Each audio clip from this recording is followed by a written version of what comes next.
Hey everybody, and welcome back to my channel. If you're new here, I'm Alicia. Welcome to the family. Today we're going to be talking about all the books that I read in October. So without any further ado, let's get right into the video. I know y'all have been getting videos from me every single Wednesday, but those were all pre-filmed. The past month I've been in Southern California spending time with my family, so it does feel a little bit weird just being out here talking to my camera. It's gotten significantly colder out here. I'm wearing a jacket as you can see, so I'm going to try to make this quick because it is kind of chilly. I did end up filming a little bit later in the day, so hopefully there will be enough light for me to finish this entire video. As you can see, some of the leaves already started changing. They're a little bit yellow. It's very beautiful, very cozy. So I'd actually thought I'd go ahead and start this video off by going over some stats. I realize that I don't really go over that information in my videos, and it's some stuff that some of you might be interested in. So as always, I will leave timestamps down below. If you don't care about stats, that's totally fine. You can go ahead and skip it. I'm going to go ahead and start including them every single month. I think it's also a great way for me to sit down and actually see what I've been reading, how many books and what format, what genre, etc., and see how my taste change over time. So in the month of October, I did end up reading a total of 8 books. 2 of those books were from my physical TBR. 5 of them were audiobooks through Libby. Also, I'm so sorry, there's a lot of background noise right now, so I'm just gonna wait a little bit in case you can hear it. I'm pretty sure it's a plane that's flying by. Take your time, it's not like I'm filming.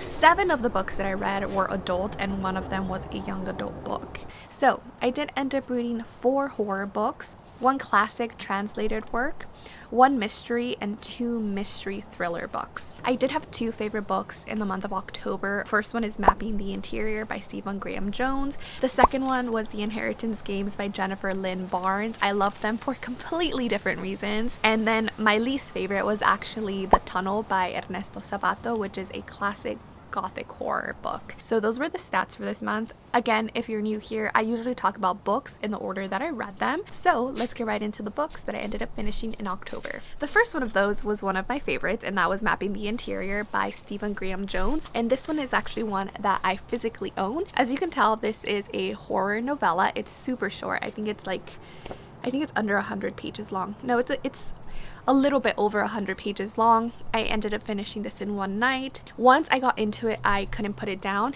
Part ghost story and also part coming of age story. I really love this novella. I think this will be one of my favorite books that I read this year. It's just filled with such tender rawness. It's subtle, it's powerful, it's moving, and I loved it.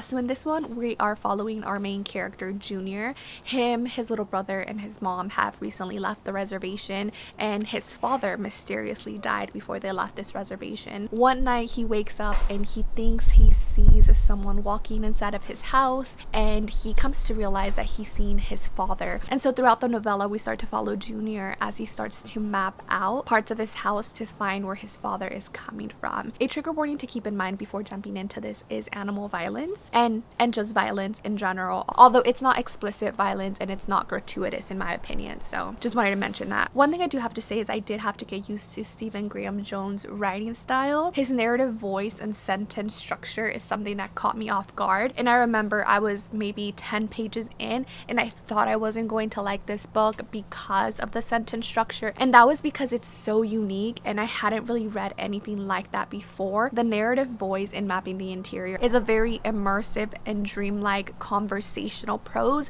and I just had to get used to that. This narrative voice is excellent for storytelling, and that is exactly what you get here. His storytelling is just what really worked for me, and the reason that why since this I have also picked up other works by him. I just think it's fantastic. If you're someone who is struggling to get into Stephen Graham Jones and maybe reading the books physically isn't working for you, try listening to the books in audiobook format. So you'll definitely hear me talk about more about Stephen Graham Jones next month because I already finished another book by him and I also really loved it. The next book that I ended up finishing was Quite the Endeavor, and that was It by Stephen King. I think I spent about 3 months reading this, and I mean it's It's quite the book. I think it's a little bit over 1,200 pages. Yeah, this is massive. I won't go very deeply into this book because most of us really know what it's about. So in it, we're following 7 adults who are returning to their hometown of Derry to confront an evil that they first encountered when they were all teenagers, 28 years into the past. And they made a promise to return to this hometown in case it came back. This overall was a good book for me. It's one that I'm glad that I read. King honestly has mastered his craft, and that is building a very intricate and believable world and also having very complex and nuanced characters. That is where this book excelled for me. I had to Google Derry because I thought it was a real place. That is the level of intricacy and detail that Stephen King puts into his works. I felt like these characters were real. I felt like Derry was real, and I really admire that about his books in general. Another thing that Stephen King excels at is capturing childhood fears and really just running with them and making you believe them and feel them. There were actually several times in here where I was truly creeped out and a little bit scared because I was reading it in the dark and I was home alone. So I think he did an excellent job at that. Trigger warnings for the book is that he does use racial slurs and homophobic slurs. It's not as bad as when I read The Stand. I actually had to DNF it because there were just so many of them. It does have them, but not to the level that The Stand did. Another thing that I do have to say is that this is a very long book, and even though I enjoyed the intricate level of detail, I truly believe this could have been 200 or 300 pages shorter and it would have still had the same impact and success. Just saying. So yeah, overall, solid book. I'm glad I got it under my belt. The next book on this list is another horror book that I picked up, and that was The Lost Village by Camilla Sten. This is a book that I would categorize under the great category. I really enjoyed it and I had a lot of fun reading it. The atmosphere was fantastic and it's really what sold me on this book right from the beginning. I felt like I was there. I can feel the coldness and the darkness and this gloomy and empty atmosphere, and especially reading it in October when it was starting to get cold outside and windy and dark. I just thought it was the perfect fit for that time of the month. This book takes place in this very small and isolated town, and back in 1959 a village of about 900 people goes missing without a trace. They just all disappear and no one has ever solved the mystery of the disappearance of that town. It just seems like everybody got up and left and never returned. The weird thing is that there was a woman that was stoned to death in the village, and there was also a baby who was recovered after people went to investigate.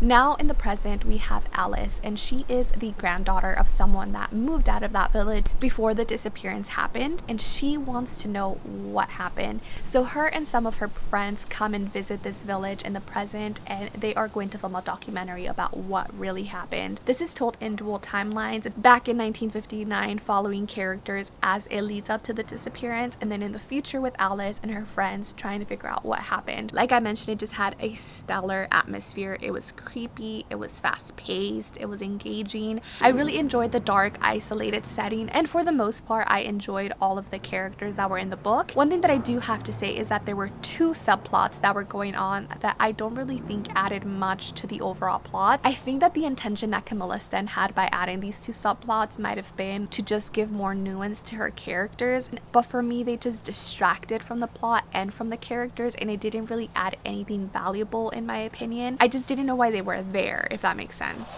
The next book that I ended up finishing in the month of October is El Túnel by Ernesto Sabato. This is The Tunnel in English, and I did read it in Spanish. Ernesto Sabato is a prolific Latin American author, so I was really excited to pick this one up because I wanted to read some of his works. And in this one we follow Castel. He is a misanthrope and a painter, and he becomes obsessed with a young woman named Maria. This is not a spoiler, we know this right from the first page, but his obsession leads to him killing her. And this is a story told from his perspective as to what happened and why he killed her. In a way, he's trying to convince us that what he did was the right thing to do. This is a very short book. I believe it was about 4 hours long. It touches on themes of alienation, obsession, darkness, and blindness. Trigger warnings to keep in mind: stalking, misogyny, femicide. This was another book that I would classify under the good category. gory, similarly to It by Stephen King. I thought it was really well written. The book really made me feel like Castell was talking to me and telling me a story of his obsession with this girl. So it was extremely well written. I just think it's a book that just didn't age well, with its themes of, again, stalking, misogyny, men's obsession with women, and men's obsession with controlling women. So it just rubbed me the wrong way. The next book that I ended up finishing in the month of October was a thriller, and this is Every Bow You Break by Peter Swanson. Based on the reviews that I've seen and from what I've heard other people talk about, my opinion is going to be an unpopular opinion. So this is the second book by Peter Swanson that I have read, and I really like his works. I would categorize this somewhere between the good and the great. I actually really quite enjoyed this book, which really surprised me, because after I finished reading it, I went to look at some of the reviews, as I often do, just to see where I sort of land, and people tend to give this book a 1 or 2 stars. They just don't really enjoy it, and I understand why. But before, oh, it's raining. Do you hear that? I hope you can still hear me over the rain. So before I talk about why people dislike it and why I really liked it, let's talk about what this book is about. So in Every Bow You Break, we follow our main character, Abigail Baskin, and she's a hesitant bride. She appeared to meet the perfect man. He is gentle, he is kind, he loves her, he's a billionaire, will take care of her, he seems to have her best interest at heart, but Abigail doesn't feel a passion in their relationship. And so on her bachelorette night, she ends up having a one-night stand, and she really regrets it, but she ends up hiding this information from her now husband. So Bruce ends up planning a honeymoon to a place called Heart Pond Island, and it seems to be this isolated island where a lot of tech people go, and it's a place where they can relax and unplug. There's no phones, there's no service, and it's just a very isolated place. When Bruce and Abigail get there, Abigail notices that the person she had a one-night stand with is also there and might be stalking her. And from there, you just have this snowball effect. The plot really picks up, and it's wild after that. So this one is actually a little bit different from other works by Peter Swanson. In an interview, he said that this is what he likes to call a linear thriller, and he really went on to explain that he wanted the reader to feel like the main character with this linear thriller direction, in which we, the reader, are learning things just as the main character is learning things. I really do think he nailed that, as our main character started to experience these things and started to learn more information. I was shocked. I felt gaslit, I felt anger, I felt creeped out, I felt overwhelmed. Anything that our main character could have felt, I felt. And so I think he did a fantastic job at that. What a lot of people don't like about this book is that, from other people's words that I've heard, is that it tries to be a feminist book but completely fails. I don't think it tries to be a feminist book, and I couldn't really find anything where Peter Swanson really speaks to the feminism aspect of it. But in a GQ interview, he does say that when he was writing this book, he was really influenced by a quote that Margaret Atwood said, which goes something like, "Men are afraid that women will laugh at them, but women are afraid that men will kill them." And I can really feel that in this book. The undercurrents of male entitlement and misogyny that are portrayed in this book are spot on. Our main character finds herself on this island where there's only primarily men, and she is gaslighted, she is not taken seriously, she is portrayed and seen as this like crazy lady in a way that women are literally portrayed in the real world in male dominated spaces. So I'm not entirely sure what Peter Swanson's intention was behind the book, but if his intention was to show the world how women feel and are portrayed in the real world, I feel like he succeeded at that. I felt so uncomfortable reading some parts of this book because I have literally been in spaces where men gaslight me, where men don't take me seriously, where if I dare to be a little bit too joyful or too any other way, men will think I'm crazy or that I'm hysterical or whatever. Bottom line, Peter Swanson nailed the way that women can be portrayed in male-dominated spaces. So if you're a man and you don't understand what I'm talking about, you should read this book. I know it seems a little bit over the top and a little bit wild, but women are made to feel this way by men. So I would actually recommend men to read this book and then come talk to me about it. I really hope y'all can hear me right now and see me because it's kind of dark now. The next book that I ended up finishing in the month of October is Arsenic and Adobo, and this is by Mia P. Manansala. This is a book that I'm going to categorize into the good category. It was a really fun, light, cozy mystery, and really enjoyed my reading experience throughout all of it. But there were some elements that were really missing for me and that I didn't quite enjoy. So in this one, we follow Leela, and Leela recently went through a breakup, so she ends up moving back home and helping with her family's restaurant. Her ex is actually a food critic and ends up dying in the restaurant while Leela is working there, and so she is accused of poisoning her ex-boyfriend with arsenic. And so Leela takes it upon herself to investigate the death of her ex-boyfriend while also trying to ward off matchmaking attempts from her family. So like I mentioned, it was a very light, fun, and cozy mystery. There were also comedic elements that I really enjoyed. So some elements that didn't really work for me was the way that the amateur sleuth trope was portrayed. I'm going to bring the recorder closer to me so that you can hear me. So one of the things that I actually didn't like is the way that the amateur sleuth trope was developed. Leela just didn't feel... so Leela did feel like a real amateur sleuth, just saying. She did give off those vibes because she jumped into some situations without really thinking about it or without seeing the potential danger that she can be in, which was a little bit irritating. But also, it just felt like during interviews she conducted that the person was just willing to divulge every single piece of information to her without acknowledging that she's a stranger and that she's being investigated as a potential subject. Like, people just were offering information right off the bat. That and the interviews felt also a little repetitive. So I just wish there would have been a little bit more nuance to the investigation that she was conducting. Maybe some more hurdles when it came to people divulging information. So those were just some elements that I wish would have been a little bit more put together. It just felt like a very easy investigation. But overall, I thought it was really fun, really cozy, and I think it was a perfect transition book for me for the fall. The next book that I ended up finishing in the month of October is The Murders of Molly Southbourne by Tay Thompson, and this is another one that I would categorize into the great category. This is a short horror novella, and it was just so creative and so inventive.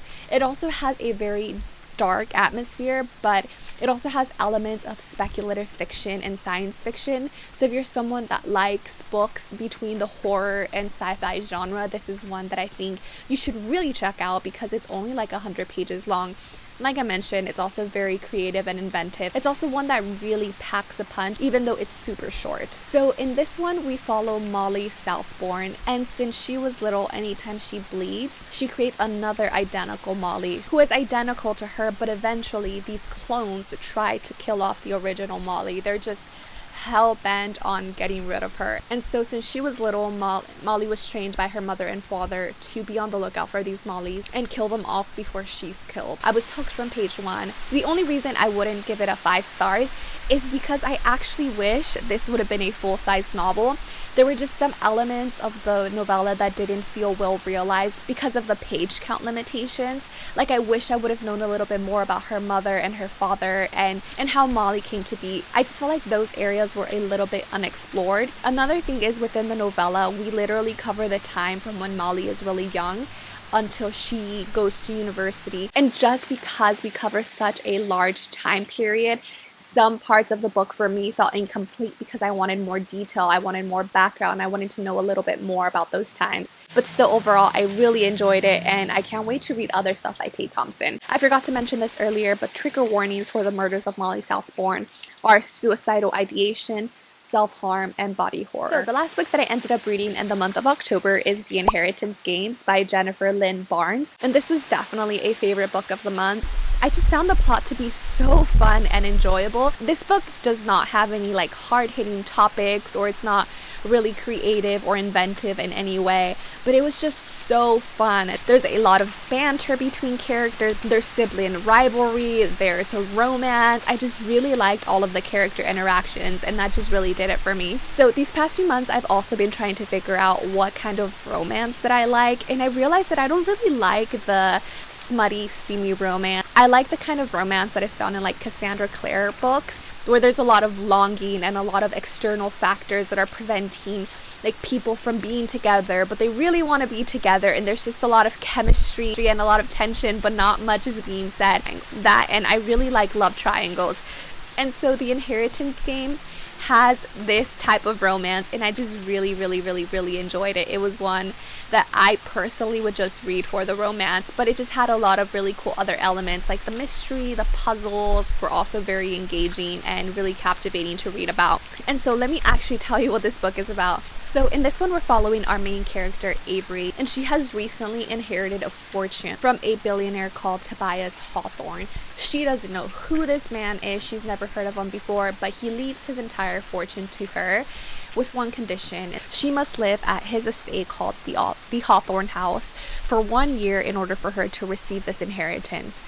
But Tobias Hawthorne's 4 other grandsons also live at this mansion, and maybe they don't have her best interests at heart. This is also the first book to a trilogy. I do believe the 3rd book is coming out or recently came out. I'm not entirely sure, but I can't wait to continue on with the series. If you've read this book, I am Team Grayson. Do not give me any spoilers for the rest of the series.